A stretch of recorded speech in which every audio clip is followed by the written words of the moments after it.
Ibu sekalian, tadi ada yang kita janjikan ya, ada sesi tanya jawab. Tapi sebelum tanya jawab langsung, kita juga menghargai pertanyaan-pertanyaan yang masuk lebih dahulu.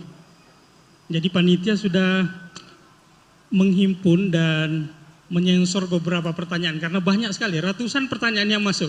Kami cuma membacakan beberapa pertanyaan yang kira-kira mewakili yang lainnya. Ini pertanyaan buat Gus Baha dan Pak Quraisy. Ini satu. Gus, para sahabat sangat menghormati Rasulullah, tetapi Rasul sendiri melarang bentuk penghormatan yang berlebihan. Bagaimana cara memahami titik tengah penghormatan yang benar kepada Nabi? Dan dalam konteks ulama yang disebut sebagai warasatul anbiya, bagaimana memastikan penghormatan kita kepada kiai, guru, ustadz dan sebagainya tetap dalam koridor adab, tawadu yang tetap memakai nalar kritis, bukan berubah menjadi ketakutan, ketergantungan, atau kepatuhan tanpa berpikir. Ini pertanyaan secara tertulis yang telah lebih dahulu masuk ke panitia. Ya, dijawab dulu atau? Ya. Bismillahirrahmanirrahim. Ini pertanyaan yang udah dijawab, asal sampean nggak punya sentimen. Biasa aja. Saya ini kan kata orang banyak, saya ini kan ya Gus, ya Kiai, ya Gus asli. Bapak saya Kiai, bapak saya Kiai. Tapi ya nggak ingin dihormati berlebihan. Buktinya disuruh Mas Fikri ya mau saja. Di pidatoni Pak Nazar ya saya dengerin. Kan berarti saya juga sopan gitu. Jadi begini ya. Ini yang harus diketahui, bukan sekedar sunat harus. Nabi itu sering memaklumatkan diri, innama ana basarun, saya ini manusia. Karena beliau jadi Nabi setelah Nabi Isa yang dihormati sedemikian rupa. Ya, terus Nabi itu ya memperlihatkan kalau sering tersinggung. Misalnya ada orang yang nggak suka sama Said Abbas, pamannya, Nabi ya tersinggung. Kalau nggak suka keluarganya tersinggung.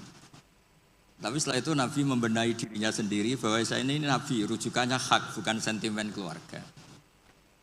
Nah sahabat juga sama ya, hormat sekali sama Nabi, tapi tetap kaedahnya itu la tutruni kama atrot an-nasoro, ya kamu jangan berlebihan sampai mentaklih, sampai menuhankan. Kalau hormat yang berlebihan dengan arti loyalitas atau bahasa tubuh, itu ya mulai dulu ada ya di semua tradisi. Sama lihat di kerajaan-kerajaan atau di film-film Cina itu kan semua, baik versi ketua suku maupun ketua geng, ketua apa saja kan ya dihormati oleh anak. Tapi yang unik dari Nabi itu penghormatannya itu malah mengarah ke Tuhan. Misalnya begini, tadi Pak Quraisy cerita banyak tentang syarat sahnya jadi saksi. Ini penting, sampai nak mlebu swarga ben gak repot. Engko swargane ndek-ndek wae, tapi nanti kalau sama Nabi nggak bisa bercengkrama sama bidadari, sampean sungkan. Nanti tak carikan bidadari yang cerewet kayak istri kamu. Kayaknya nggak ada ya. Berarti trauma kamu sama istri itu. Kalau saya inginnya ya yang mirip lah. Biar apa? Kenangan. Ini perlu dicatat. Sebetulnya sehot sholawat, saya berkali-kali matur di kitab Ithaf. Sehot sholawat itu sehot terbaik. Karena ada kata-kata gini ya, sudah kita misalnya adat pesantren Allahumma sholli ala sayyidina Muhammad atau yang tanpa sayyidina Muhammad sholli ala Muhammad. Itu kan kelihatan, Allah itu pemberi, Nabi itu yang diberi. Saya ulang lagi, ya Allah kasihkan sholawat engkau ke Nabi, berarti Allah itu pemberi, Nabi yang diberi. Nah, kata kitab Ithaf, wan nabiyyu wa injalla qadruhu muhtajun ila rahmati ta'ala. Nabi apapun hebatnya, hubungannya dengan Allah itu Allah pemberi, Nabi penerima. Makanya hadil ummah tidak akan terperosok mentaklih, menuhankan Muhammad. Karena redaksinya sudah, ya Allah saya minta sholawatmu kasihkan ala abdika wa rasulika Muhammad, disebut ala abdika. Maka sehot sholawat itu ekspresi kita mencintai Nabi, maka kita bersholawat sekaligus memaklumatkan porsi masing-masing. Allah selamanya pemberi dan Nabi apapun hebatnya diberi. Jadi penghormatan sahabat itu ya terukur semua. Lah nanti kultur-kultur tertentu di daerah tertentu, misalnya di Kesultanan Jogja atau Kesultanan Maluku, semua di pondok, di apa-apa. Saya yakin Semua orang soleh itu inginnya semuanya proporsional.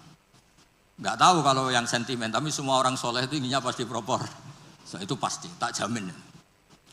Terus yang terakhir tentang sholat. Ada kata-kata as-sholatu imaduddin. Nabi kok tidak bukti Nabi itu gimana? Tadi kata Pak Kures kita butuh seksi. Ketika beliau jadi Nabi dan diikuti banyak orang, yang jadi ukuran ajaran terbesar beliau itu apa? Sholat. Dan sholat itu nyuruh apa coba? Allahu Akbar kabira walhamdulillah katsira subhana rabbiyal azim subhana rabbiyal a'la. Ketika itidal Rabbana walakal hamdu. Masa ada seorang manusia bikin satu ritual yang semuanya itu muji Allah. Itu kalau nggak Nabi nggak bisa. Sampai antak kayak hak gawe wiridan mantra nguntungno sampean dhewe mesti. Sampean misalnya tak angkat jadi tokoh spiritual kula. Wah loro kula mesti. Nabi ini luar biasa, hidupnya dihabiskan untuk menata sholat dan di semua sholat itu apa? Ada tasbihullah, takbirullah, Allahu Akbar. Terus at-tahiyatul mubarakatus sholawatut. Itu kalau enggak Nabi tidak bisa. Bagaimana seorang manusia yang punya nafsu, punya selera, punya haddun nafsi, kemudian semuanya diarahkan ke Allah. Tidak bisa kalau enggak Nabi. Makanya disebut as-sholatu imaduddin. Itu bukan musollinya. Orang kadang rata-rata kiai pidato orang yang sholat itu enggak. Nabi ketika as-sholatnya. Sholat itu, jadi dengan sholat itu sudah kelihatan. Ini kalau enggak ide seorang Nabi tidak bisa. Susunan katanya, bentuk penghormatannya, semuanya Allahu Akbar. Kalau orang tertentu baca kabira walhamdulillah katsira, ada yang Allahumma ba'id baini. Apapun itu penghormatannya pada Allah. Rukuk subhana rabbiyal azim, i'tidal rabbana walakal hamdu. Nanti sujud subhana rabbiyal a'la. Itu kalau enggak Nabi tidak bisa punya ide gitu. Sama nyanyi lagu frustasi atau punya hak lagu apa, putus cinta, cinta buta, apapun itu mesti enggak terkait Allah. Jadi menurut saya dengan desain sholat kayak itu kalau enggak Nabi tidak bisa. Makanya disebut amlam ya'rifu rasulahum fahum lahu mungkirun. Muhammad itu mau cekali bersama kamu. Abu Jahal CS itu ngomongi Muhammad mulai kecil bersama kamu. Apakah kamu pernah ngerti dia bohong? Hal jarabtum alaihi kadiban qaulullah. Terus gerakannya apa? Mulai pertama jadi nabi, sebelum nabi itu hobinya ya sholat itu. Gerakan sholat itu nggak mungkin ditemukan manusia, itu nggak mungkin. Coba kata-katanya sholat, gerakan fisiknya, semuanya itu mesti mengarah itu nabi. Maksud saya kalau bahasa keseharian itu ya terserah lah. Orang Jawa kalau dipegang kepalanya tersinggung, kalau orang Arab seneng. Dan ini kalau bentuk penghormatan pada guru sampai nadili ya repot, semuanya subjektif. Semuanya apa? Ya tapi tentu nggak boleh berlebihan. Di mana-mana berlebihan itu nggak baik. Hanya urusan penghormatan. Kamu makan berlebihan ya sakit panitia kan. Kamu sering ngaji ya kasihan istri kamu. Pelarian kok ngaji itu gimana? Kamu terlalu sayang istri ya kasihan ibu kamu. Karena apa-apa kalau berlebihan kan enggak. Makanya saya tuh sering cerita kalau ada santri sering sowan saya sama istrinya tak marahin. Kamu tuh santri enggak benar, terlalu mesra. Ternyata betul. Setelah beberapa hari ibunya datang. Ya Gus, jokrabi lali kulo setelah menikah lepas saya. Ya karena berlebihan itu. Kayak orang kok seneng ngaji, bahaya itu mesti. Agak-agak banyak masalah. Ini bukan suudon, soal yakin. Tapi bagus, pelariannya kok ngaji. Coba sekarang misalnya istri sampean sedang mesra terus ngajak liburan ke Australia, milih ngaji Gus Pak apa ke Australia? Ayo jawab. Sedang mesra-mesranya, Pi, ayo main ke Australia, mumpung saya uangnya banyak. Sudah kamu tak traktir, ngaji apa liburan? Oh yang bener. Yang jujur gitu loh. Ya tapi nggak apa-apa, ngaji itu sudah bagus. Mulai dulu ya gitu, mulai dulu ya. Sayyidina Ali itu kalau ke masjid itu sedang bentrok sama Sayyidah Fatimah. Kalau enggak ya di rumah sama Sayyidah Fatimah. Artinya itu manusiawi. Makanya Nabi tanya, mana suamimu? Baini wa bainahu syai'un, tadi ada geger sama saya, makanya enggak di rumah. Ternyata tidur di masjid. Kalau kata KNO karena bayangkan ada beduk, tidur di bawah beduk. Padahal masjidnya Nabi tidak ada beduk. Terus ya abad turab. Ya dulu itu biasa orang ke masjid itu karena uzubah, belum nikah kayak Abdul bin Umar. Atau Ali baru masalah dengan Sayyidah Fatimah. Sekarang ya alhamdulillah banyak yang teruskan itu. Kalau sedang banyak masalah ya sering ke masjid, kalau enggak ya enggak. Itu sanadnya mutasil itu. Jadi beragama itu ya untuk manusia biasa aja. Sementing tauhidnya ditata. Tadi kata Pak Quraisy, kalau iman sama Rasulullah Muhammad Nabi ya syahadahnya di minimal syahadat tadi. Orang punya ide menemukan sholat itu kalau enggak seorang Nabi itu tidak bisa. Coba kalimat sholat itu menguntungkan Nabi apa menguntungkan Allah? Kalau boleh dibahasakan. Semuanya mengarah ke Allah. Bahkan hubungannya Nabi dengan Allah itu kita katakan apa? Allahumma sholli, ya Allah kasih. Nabi saya ini kasih rahmatmu. Tetap saja hubungannya Allah pemberi, Nabi diberi, penerima. Jadi nggak mungkin agama ini kebablasan sampai menuhankan. Nah, masuk surga pun dengan rahmatnya Allah. Sampai Nabi ngintikan kamu tidak masuk surga karena amal kamu. Wala anta ya Rasulullah, juga engkau tidak masuk surga karena amal engkau. Wala ana illa ayataghammadan ya Allah bi rahmati. Kayak apa? Segalanya itu Allah itu kayak keren kan jenengan? Keren. Sekarang ngrungokno ngaji. Nggih, kasih. Illa ayataghammadan ya Allah bi rahmati. Allah Maha Baik, kata Rabbukum ala nafsihir rahmah. Baik Bapak dan Ibu sekalian, waktu juga yang memisahkan kita ya. Jadi tadi pertanyaan yang tadi sudah pertanyaan pamungkas. Ada beberapa daftar pertanyaan lagi, tapi saya kira tadi juga sudah diurai saat uraian baik Gus Baha maupun Abi Quraisy. Bapak dan Ibu sekalian, ini ternyata benar-benar banyak yang hadir ya. Ini saya lihat alumni pendidikan kader Mufassir, PKM, PSK. Ini sejak 2005, ini banyak juga ya. Ini ada juga beberapa yang masih kelihatan nih. Kemudian jamaah halaqah tafsir. Ini banyak juga ini. Ini halaqah tafsir. Ini jauh lebih tua ya usianya ini ketimbang program-program yang lain, karena sejak awal berdiri memang sudah dilaksanakan dan sampai sekarang masih konsisten. Setiap Rabu di masjid ini ada kajian terkait keislaman, keal-Quranan, dan halaqah tafsir ini ada kelompoknya. Silahkan Bapak dan Ibu untuk mengikuti kegiatan halaqah tafsir ini setiap Rabu di masjid kita ini. Jam 9 Bu ya, sampai jam 11 biasanya.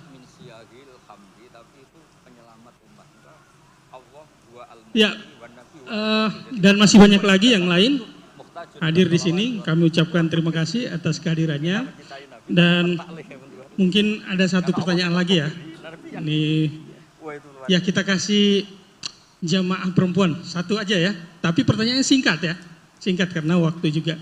Silakan panitia bantu untuk memberikan mic-nya. Silakan yang ibu yang paling belakang. Langsung ke persoalan Bu ya. Ya, yang pas depan tiang yang angkat tangan itu.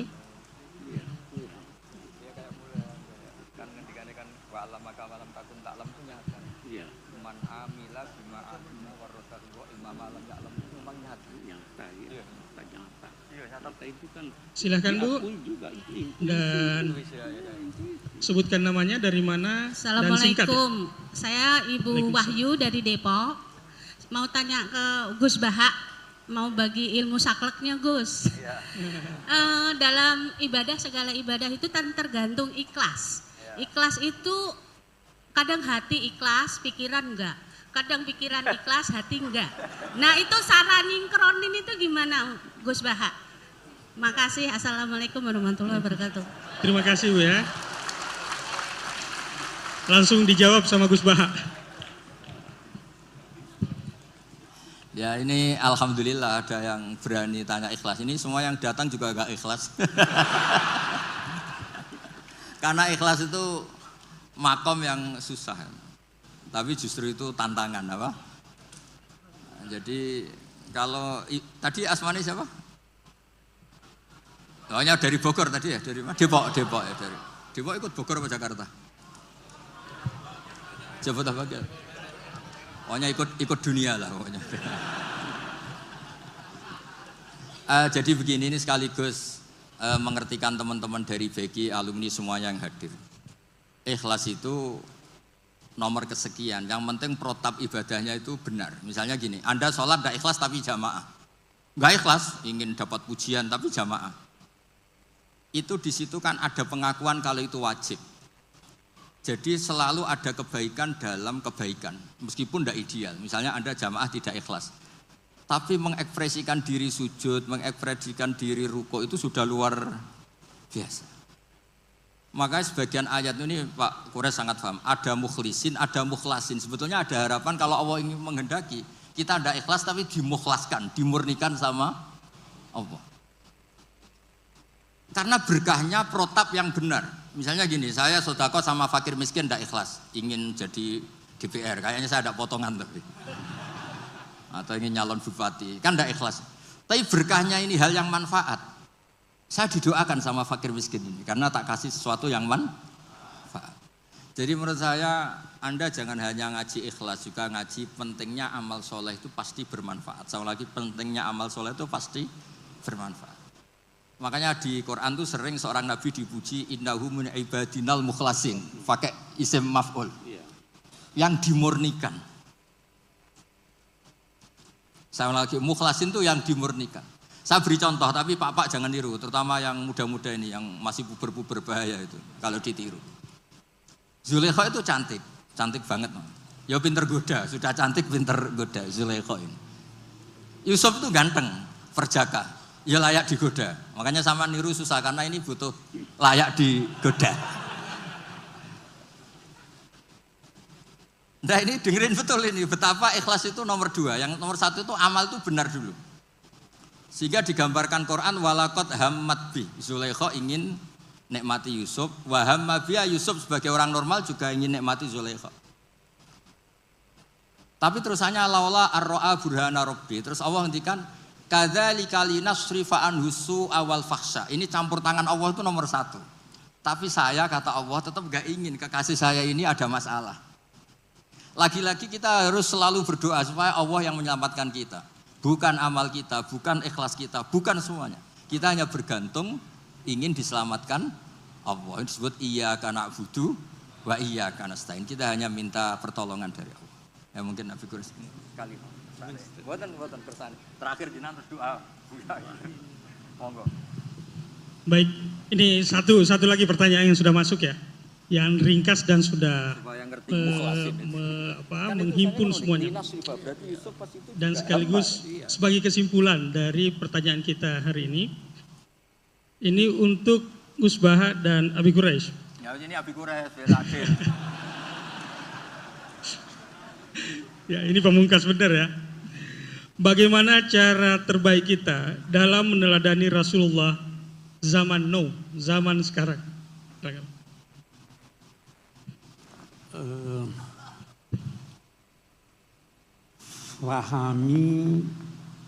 Fahami sunnah Nabi, fahami Al-Quran.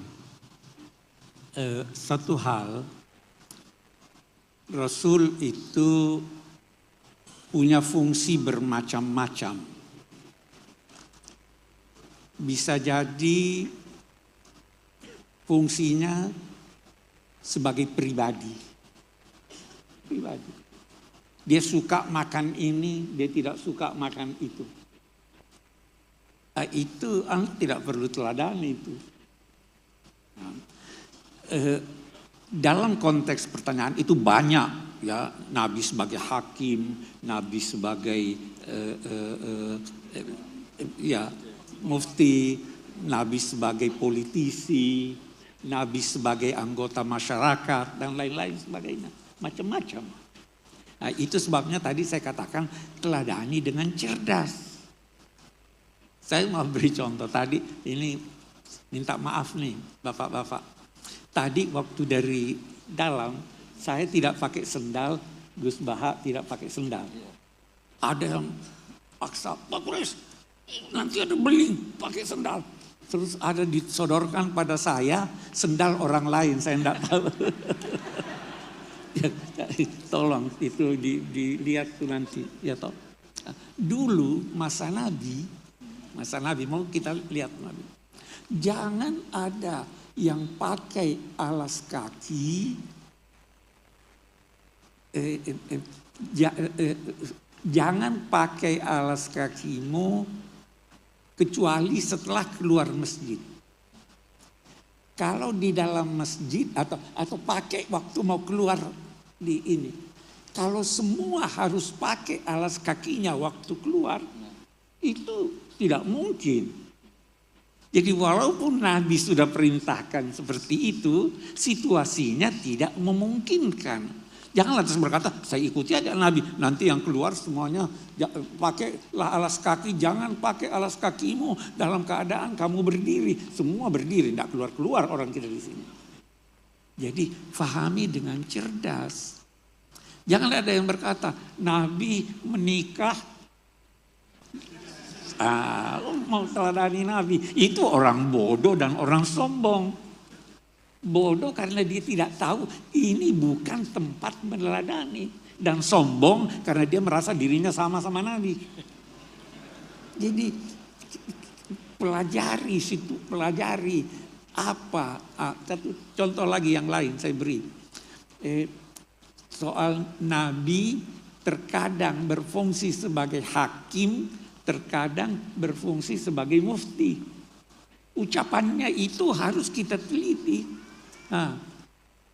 Saya sering beri contoh ini. Karena apalagi kalau ibu-ibu banyak. Ada suami kikir. Datang istrinya pada Nabi Hind. Itu suami saya kikir, wahai Nabi. Boleh enggak saya ambil duitnya tanpa izin? Bagaimana ini? Nabi jawab, ambillah. Asal wajar. Mencuri atau tidak itu? Persoalan yang dibahas. Ini fatwa atau ini ketetapan hukum? Kalau fatwa hanya berlaku buat yang bersangkutan, yang bertanya. Kalau ketetapan hukum silahkan. Pasti ambil aja asal jangan buat parfum dan sebagainya. Jadi itu cerdas itu namanya. Semua benar.